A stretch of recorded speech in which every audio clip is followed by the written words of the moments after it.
What is good, Tenno? It is time for an updated build about the Prisma Ohma. You know, like I already delivered the build about it 4 months ago, new Red Creed Tonfa, and you guys loved it. But, you know, Whispers the Walls update happened and changed everything we know about melee weapons. So let's start with the details. Now, why Ohma?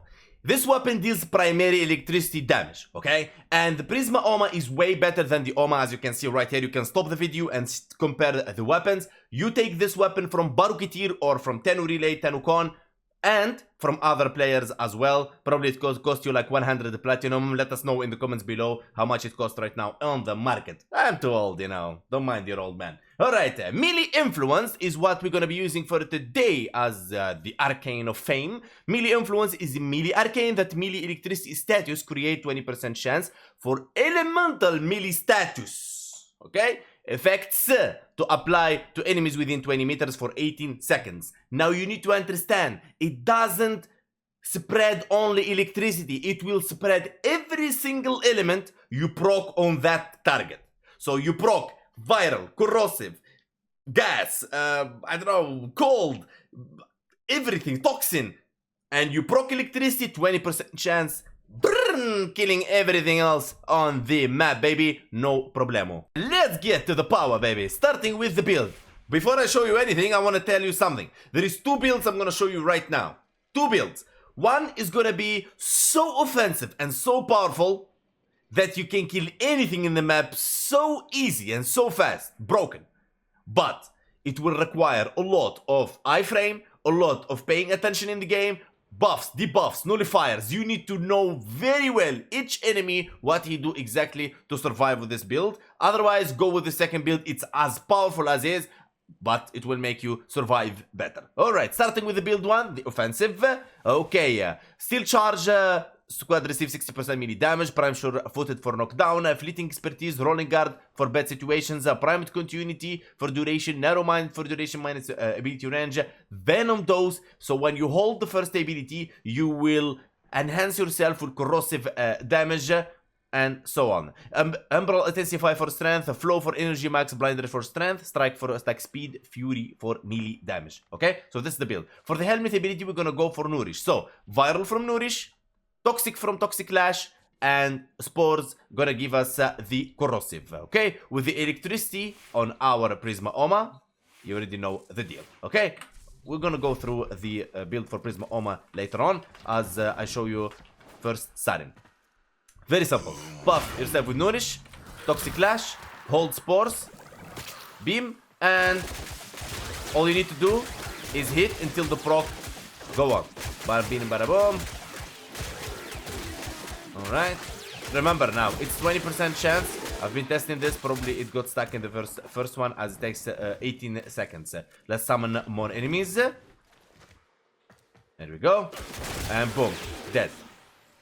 That's the amount of power we're talking about right here. That's what I mean when I tell you this build is so offensive and so deadly.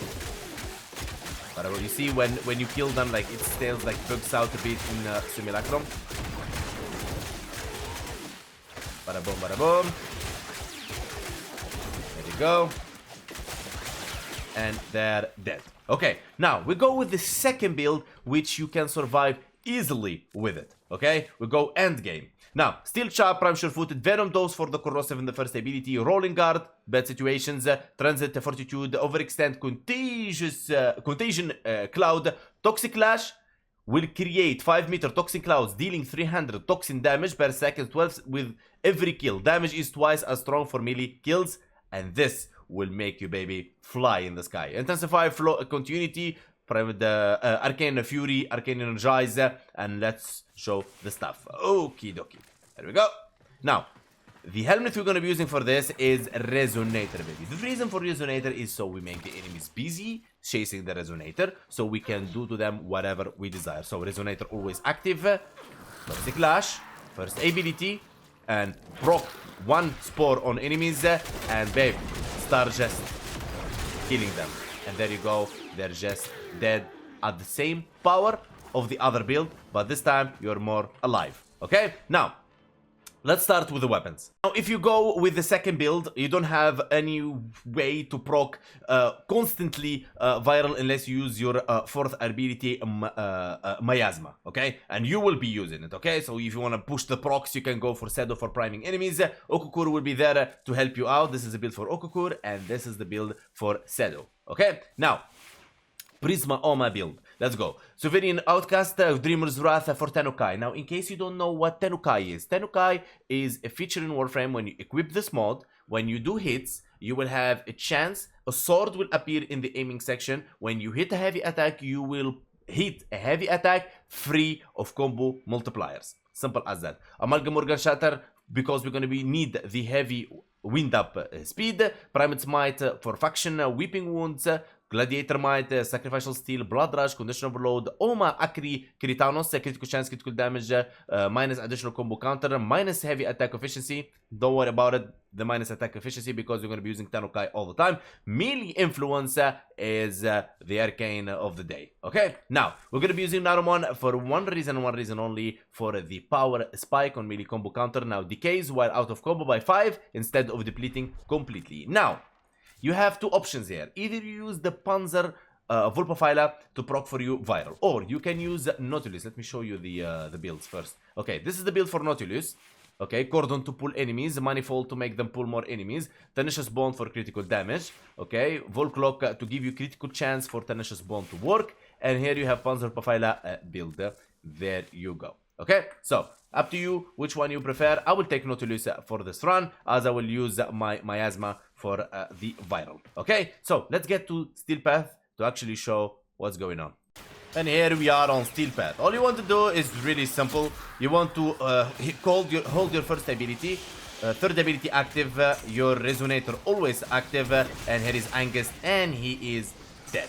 Okay, you're gonna be doing that to every single acolyte. They're gonna be just dead in 0 seconds. Now, you want to cast Miasma here and there for the viral proc. Now, your melee weapon will deliver all the status to all those enemies, and then you just hit them with Miasma. It's like the worst nightmare they can have. Think about it like that. Okay, so think about it like you proccing all those status on your melee weapon, and then hitting Miasma, and they're just gonna be dead. Of course, you're going to be keeping yourself away from these nullifiers. You don't want to play around with them. Okay, keep an eye for the Eximus units, as they will try to hunt you down. They sneak behind you with melee weapons or with their rifles. Just be careful from that. Let's extract. And by this, we come to an end to our video. I really hope you're satisfied with the performance of the weapon, synergized with Sarin. You can use it with any Warframe you desire. Just throw Nourish there so you can proc viral, so the electricity hit with the viral just kills everything else. Having corrosive is very good as well, and priming enemies with your Shadow gonna be really good as well. Thank you so much, guys, for watching. Big love, and see you guys on the next video.